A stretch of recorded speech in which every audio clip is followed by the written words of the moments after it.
Magandang araw sa ating lahat mga kapapsi. Panibagong recipe na naman ang gagawin ni Kapapsi. Magluluto po tayo ng alimasag. Lambay kung tatawagin sa amin mga kapapsi sa probinsya namin. Pero dito sa Manila, alimasag. Yan. Itong recipe ko mga kapapsi, may own version lang to.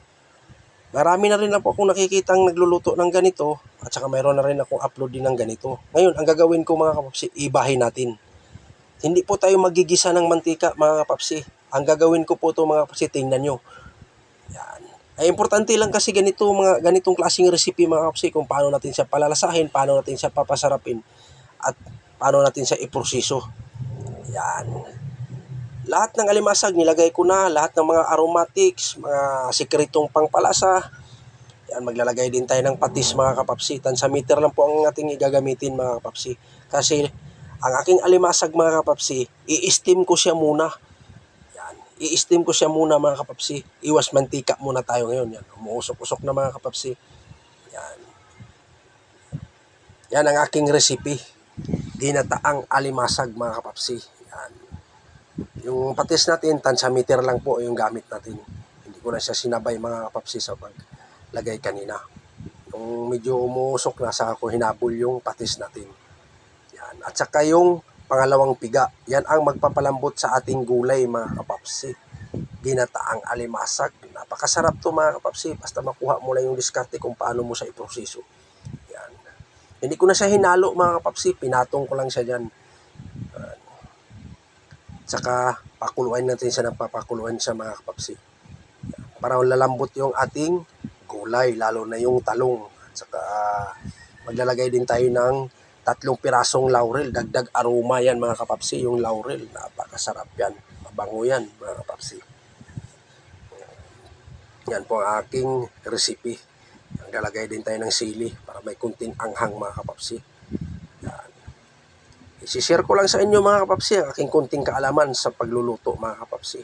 Napakasimple lang yung aking mga recipe mga kapapsi. Ang importante lang kasi kung paano natin siya papasarapin. Yan po, yung tangkay ng pitsay, nilagay ko na siya mga kapapsi. Papatong na lang natin. Yan. Yan na po siya mga kapapsi. Luto na po yung ating alimasag. Ang hahabulin lang natin dito, yung gulay. Yun. Ilalagay ko na yung dahon ng pitsay mga kapapsi. Yan. Patong lang natin, saka natin siya tatakpan ng mga ilang minuto para maluto yung pitsay natin. Hindi na kailangan pang haluin mo ng haluin yan mga kapapsi. Yan. Yan ang ating recipe. May own version lang to mga kapapsi, pero pag makita nyo kung paano ko sa pinoproseso, madali lang din ito gayahin nyo mga kapapsi. Gayahin nyo na itong aking recipe. Yun nga, sinasabi ko sa inyo, napakasimple lang po ang aking mga recipe. Ang importante lang kasi, paano natin siya papasarapin. At saka ang ating huling sangkap mga kapapsi, puro gata yan mga kapapsi. Yan ang magdadala ng lasa ng ating recipe. Ginataang alimasag mga kapapsi. Lahat ng mga ricados, aromatics, nilagay ko na. Ang ating sikretong pangpalasa, nilagay ko na rin. Para diretso-diretso na tayo mga kapapsi at hindi kayo mainip sa aking video.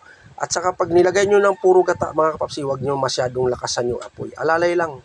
At ating huling sangkap, malunggay. Kasi pagdating sa ginataan mga kapapsi, lalo na pagdating sa gata, pinakadabis talaga pag may malunggay. Yan. Huwag mo na siyang haluin mga kapapsi, hayaan mo lang yan siya dyan. Ganyan lang yan siya mga kapapsi. Yun lang po mga kapapsi, update ko lang sa inyo ang aking recipe nga ginataang alimasag at ako po'y nagpapasalamat sa inyo mga kapapsi sa walang sawang suportahan nyo sa akin. Sa lahat-lahat ng hindi ko nasuportahan mga kapapsi, pasensya na po. Hindi ko naman kayo talaga nakakalimutan mga kapapsi. Yan, tikman na natin mga kapapsi. Yung mararamdaman natin ang lasa ng ating recipe. Yun lang po mga kapapsi, hanggang dito na lang ako. See you next vlog.